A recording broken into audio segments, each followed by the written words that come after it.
The Christian call is to bear maximal responsibility. That's what the cross means. It means to pick up your cross and walk uphill. What's the cross? Death, pain, malevolence. That's what it is. It's unjust death. That's the cross. What does it mean to bear that? Well, it means to bear the weight of life responsibly. Why do that? Because it's deeply, well, first of all, it's good.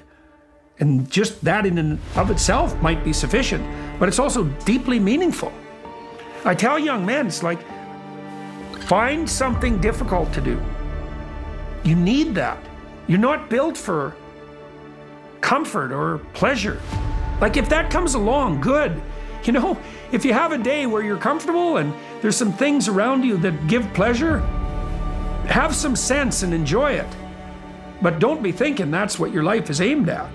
That's contemptible. Everyone knows that. Everyone knows that.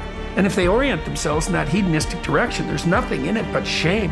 And so when I tell people this, the audiences always go dead silent. It's like, the adventure in your life will be found in responsibility. No one ever hears that. We haven't told young people that for like 60 years. You pick up the cross and shoulder it uphill because that's where all the meaning in your life will be derived from. It's in the difficulty. It's in the responsibility. It's not in the hedonistic self-gratification that, as I said, won't even satisfy a 2-year-old, not in the final analysis. All you do is, people just get what they want all the time, immediately. It's not like that ennobles their character. Like, obviously not. Your character is made noble by sacrifice, by the delay of gratification. That's all associated with maturity. When the devil shows you your deficiency, show him the door. Show him the door. You have the perfect comeback. Jesus said to the devil, "Away from me." He was showing you what to do. And he could do this because of who he is. And he's in you. Greater is he that is in me than he that is in the world. So resistance is a door, rejection is a door, rocks are a door. I just gotta stop and remember who he is. The Christian answer to the problem of suffering is that I have something worth suffering for, so that suffering does not stop the happiness I have found in Christ. If there is something that is always worth suffering for, then the joy that you have and the fulfillment that you have becomes untouchable. And I'm telling you that you will find that there's nothing as worth dying for in all times, in all seasons, for all people, in all places, as Jesus Christ. As God, the God who looked at you and said that you were worth dying for.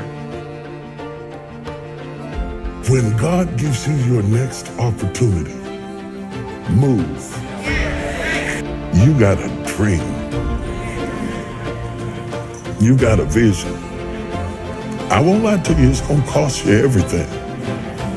You're gonna hurt in places you didn't know you could hurt, and you're gonna have 1,000 chances to give up, but don't do it. Do you have the courage? It takes courage to be successful. It is far easier not to be successful. Misery will always have company. If you don't want to make waves, be mediocre, be normal, and fit in. Dress like them, walk like them, act like them, eat like them, go where they go, think like they think, do what they do. And once you've neutralized your uniqueness, you don't need courage. It takes courage to be different. It takes courage to go where you've never gone before. It takes courage to be successful. It takes courage to win. People don't talk about people that don't win. If you win, they're gonna talk about you. It's an urge. Truth be told, every champion has felt it. Every president has felt it. Every king has felt it. Every lion has felt it. Every winner has felt it. Every soldier has felt it. Every victorious person has felt it.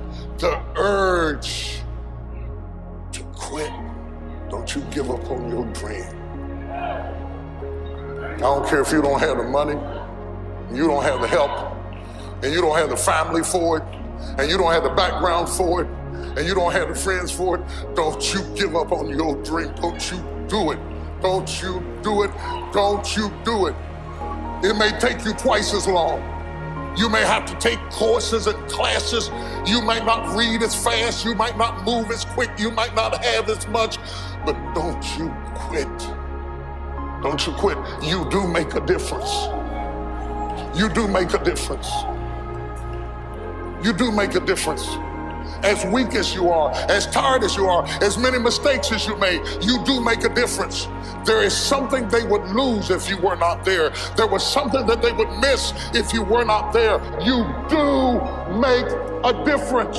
You do make a difference. The wealthiest spot on this planet is right in your neighborhood. It's the cemetery.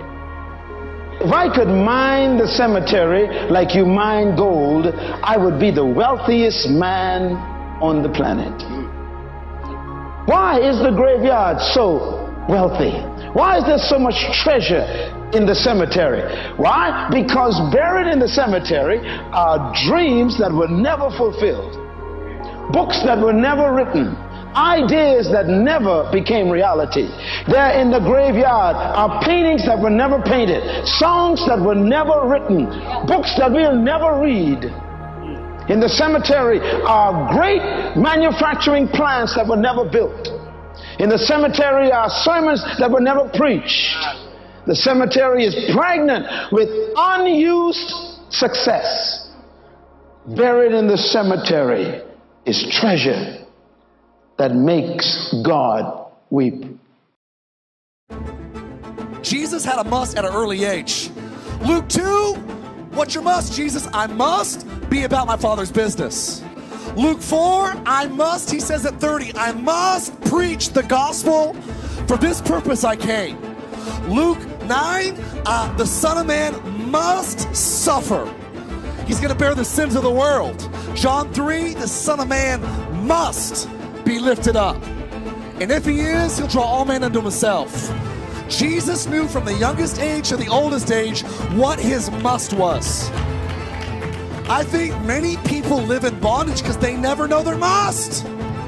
They get personally free, they get set free, delivered, power of God hits them, peace of God fills them, tears flow out of their eyes, but because they never leave and say, God, what is your purpose? What is your must for my life? You'll live to make a living and not make a difference. You'll live for 80 years and not for eternity. You'll be more passionate about your college than you are your kingdom. The greatest enemy of progress is your last success.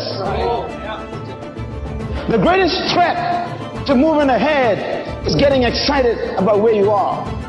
Whenever you feel like what you've done is the best you could do, you just died. No matter what you've done, if it didn't kill you, there's more left.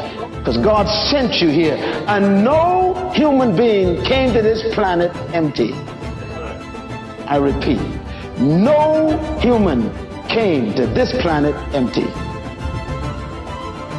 If you are serious about the dream, you become obsessed with your own development, and your willingness to invest in your own development in the present is an indication of what you believe is going to happen in the future. Personal development is an act of faith. You're saying, God, I believe you're getting ready to do something so crazy in my life. I've got to build the kind of character and the kind of spiritual stamina that can handle it before you send it in my direction.